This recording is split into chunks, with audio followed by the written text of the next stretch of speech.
How does the Kuiper belt relate to dwarf planets?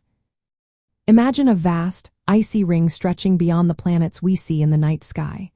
That's the Kuiper belt, a huge region filled with icy objects orbiting the Sun.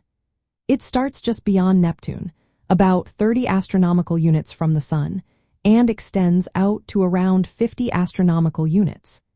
This area is like a giant storage room for leftover building blocks from the early days of our solar system. Many of these objects are small, but some are big enough to be called dwarf planets. Dwarf planets are celestial bodies that orbit the Sun and are large enough to become round because of their own gravity. But unlike full-sized planets, they have not cleared their orbital paths of other debris.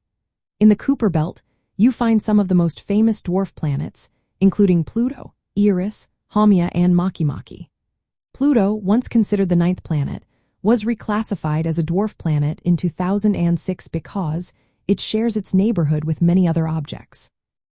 Eris is even more distant and slightly larger than Pluto, making it an important piece in understanding these icy worlds.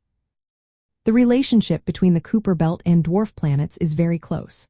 The belt is essentially their home. It contains a large population of small icy bodies called Kuiper belt objects, or KBOS. Many of these KBOS are thought to be the remnants of the early solar system, leftover building blocks that never formed into larger planets.